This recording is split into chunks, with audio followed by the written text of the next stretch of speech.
हम लोग भारत में यूरोपियों के आगमन की एक श्रृंखला देख रहे हैं, जिसमें से मैंने आप उस पर 3 वीडियो बना दिया है और 3 वीडियो में मैंने आपको बताया कि कैसे यूरोपी भारत आते हैं और यूरोपियों में पुर्तगाल के लोग पुर्तगाली भारत आते हैं। अब लास्ट वीडियो में जिन्होंने पढ़ा होगा वो तो समझ गए होंगे कि कौन आ रहा है, कौन ऐसा यूरोपी है, अगला यूरोपी है जो भारत आ रहा है। तो कौन आ रहा है? डच। पुर्तगालियों के पश्चात डचों का आगमन होता है। Dutch East India company, Dutch आता है। मैंने बताया ये पुर्तगाल है। ये वर्ल्ड मैप आप देखिए एक बार, अफ्रीका, इंडिया, यूरोप। यूरोप में पुर्तगाल, जो मैंने बताया था कि पुर्तगाल के फर्स्ट व्यक्ति वास्को डी गामा आए हुए थे भारत में। कहां पे? कालीकट पे। अच्छा, पुर्तगालियों के पश्चात अब कौन आते हैं? डच।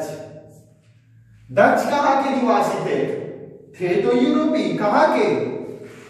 ये पुर्तगाल से इधर, ये एक जगह पड़ता है यूरोप में, नीदरलैंड।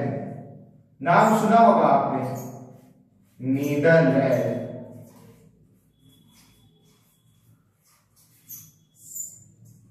नीदरलैंड के निवासियों को ही डच कहा जाता है। तो डच यहां के निवासी थे। जब उस समय और जगह के लोग जब खोजों की शुरुआत की थी, जब नई नई जगह खोजी जाती थी, नई नई व्यापार की जगह खोजी जाती थी, उस समय इन्होंने भी सोचा कि हमें भी खोज करना चाहिए, अरे हमें भी मसालों की आवश्यकता है।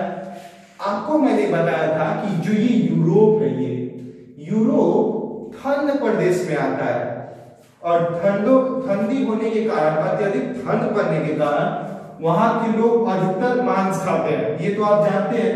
तो इन्हें भी मसालों की आवश्यकता थी और मसाले इधर नहीं होते थे क्योंकि मसालों की खेती के लिए यहां अनुकूल परिस्थिति नहीं थी। तो कहां थी? इधर के क्षेत्रों में। ये जितने इधर के क्षेत्र आप देख रहे हैं ना, इधर मसालों, काफी अधिक मसालों का उत्पादन होता था। उसमें भारत के भी क्षेत्र था। याद है कालीकट जहां आया था वास्को डी गामा और ढेर सारी काली मिर्च लेकर पुर्तगाल गया था। तो इधर तो डचों ने अपनी यात्रा शुरू की। अब वो भी इधर पूर्व की तरफ आना शुरू किए। इन भूमध्य रेखीय प्रदेशों में मसालों की उत्पादकता अधिक होने के कारण ये यूरोप के लोग इधर व्यापार करने के लिए आकर्षित रहते थे। तो मैंने बताया इसलिए तो मार्गों की खोज शुरू की गई व्यापार करने के लिए। तो पुर्तगाल आ गया। सेकेंड यूरोपी जो आता है, ये फर्स्ट, सेकेंड जो यूरोपी आता है वो डच होता है। तो आइए, डच कैसे आता है? डच भी इसी मार्ग से आता है, इसी मार्ग से आता है। लेकिन यह भारत ना आने के बजाय चला जाता है यहां इंडोनेशिया। मैं लिख दूं, आप लोगों ने नाम सुना होगा, इंडोनेशिया।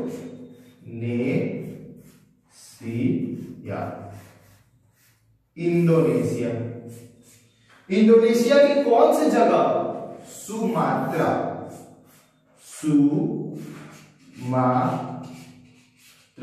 सुमात्रा पे। आप लोग इसे देखिए, प्रथम डच पुर्तगाल यात्री वास्को डी गामा। ठीक उसी प्रकार आपसे अगर प्रश्न पूछ दिया जाए कि प्रथम डच यात्री कौन थे, तो प्रथम डच यात्री आप लोग कहिएगा कार्नेलिस डी हाउटमैन। कौन थे प्रथम डच यात्री? कार्नेलिस डी हाउटमैन। कब, कहां आए थे? 1596 में। ये इस भी याद रखिएगा, ये अक्सर पूछा जाता है, प्रथम डच यात्री कब आए थे? 1596 में। कार्नेलिस डी हाउटमैन कहां आए थे? Sumatra, Indonesia. Sumatra, Indonesia.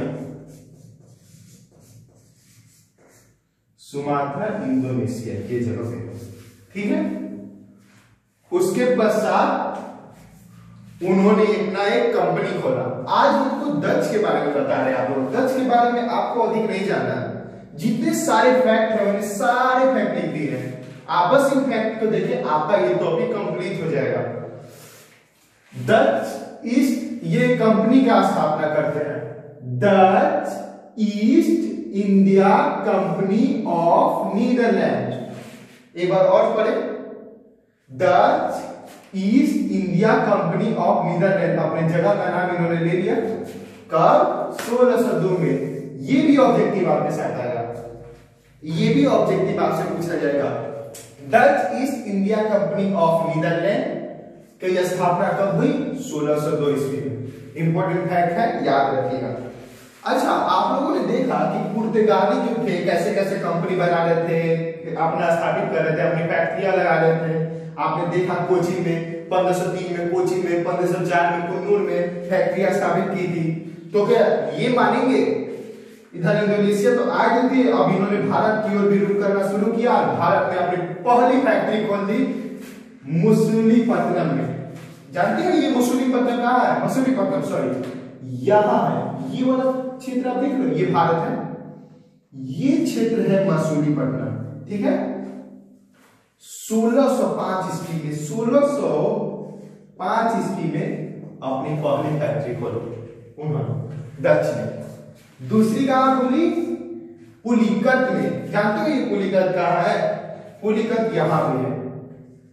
ये सब अब दक्षिण भारत की ओर देखो, ये सब जगह यहीं पे है। ठीक उसी प्रकार ये करिकल ये भी यहीं पे है। तो 1610 और 1645 ये देखिए, ये मसूलीपट्टनम, मैं लिख देता हूं मसूलीपट्टनम,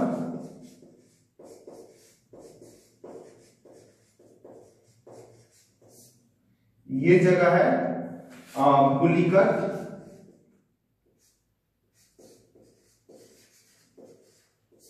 और ये जगह है करिकल। इन तीनों जगह पर अपनी फैक्ट्रियां स्थापित की। ये देखो सूरत यहां पे है, यहां पे है सूरत, यहां भी अपनी फैक्ट्री स्थापना की। और एक कोचीन, आप जानते हो कोचीन कहां है? वो कौन सा जगह है जहां पुर्तगालियों ने अपनी पहली फैक्ट्री स्थापना की थी? कोचीन, यहां पे तो कोचीन में भी कर दी। तो ये आप तीनों जगह देखो, देख रहे हो? तो ये आप याद रखोगे, ये आपके लिए आज इंपॉर्टेंट फैक्ट है, जहां डच ने कितनी कंपनियां स्थापना की। आप यूपीएससी के स्टूडेंट हो गए तो आपको पता होगा कि हिस्ट्री के लिए स्पेक्ट्रम की किताब अधिक इंपॉर्टेंट होती है, और इस स्पेक्ट्रम में आपको इन सारे फैक्ट्रियों के बारे में दिया गया है। तो आप बुक से भी पढ़ सकते हो, वैसे मैंने लिख दिया है, आप इसे ध्यान रखना। ओके, उसके पश्चात ये श्रीलंका है। श्रीलंका में एक जगह है जिसका नाम है सिलोन, उसको भी जीता। कब जीता? 1665 ईस्वी में। देख रहे हो, फैक्ट्री पे फैक्ट्री, फैक्ट्री पे फैक्ट्री, इतनी सारी फैक्ट्रियां खोल दी इन्होंने, डच ने। कितना विस्तार कर लिया है अपना व्यापार का। यहां इंडोनेशिया से मसाला लेते थे, भारत में सूती वस्त्र भी लेने लगे, खूब ढेर सारा व्यापार होने लगा। यहाँ के राजा इनको खूब सपोर्ट करते थे कि हाँ व्यापार करो, खूब करो, मेरा कपड़ा बिक रहा है, मेरे मसाले बिक रहे हैं, खूब ज्यादा व्यापार कर रहे हैं। फैक्ट्री पे फैक्ट्री इन्होंने खोल दी, 5 फैक्ट्री। अभी तो और जिक्र मिलता है कि इतना इन लोगों डचों ने इतना तरक्की किया अपने व्यापार को लेकर। यहां तो यहां सिलोन श्रीलंका को भी जीत लिया इन्होंने। वाह! तो ऐसा क्या हुआ, इतना फैक्ट्रियां, इतना व्यापार बढ़ाने के पश्चात इनकी शक्तियां कमजोर हो गई? ऐसा क्या हुआ? ऐसा क्या हुआ कि डचों की शक्ति कमजोर हो गई? ये तो मुझे लगता है कि पुर्तगालियों से भी ज्यादा व्यापार में ये माहिर थे, इतनी फैक्ट्रियां खोली। अच्छा, जो पुर्तगाली थे, क्या उनसे इनकी लड़ाई नहीं हुई क्या?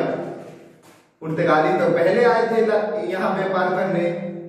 तो क्या ये जब व्यापार कर रहे थे तो क्या इनसे उनकी भिड़ंत भी हुई? और ऐसा क्या हुआ 1759 के बेदारा के युद्ध में, जिसमें Dutch versus dash dash dash, यहां ऐसा कौन सा जगह का लोग, कौन सा यूरोपी युद्ध किया कि इन लोगों की शक्ति कमजोर हो गई? क्या कोई और यूरोपी भारत आ रहा है? क्या कोई और यूरोपी भारत आ रहा है जो भारत पर पूर्ण अधिकार करने वाला है? क्या सच में कोई यूरोपी भारत आने वाला है?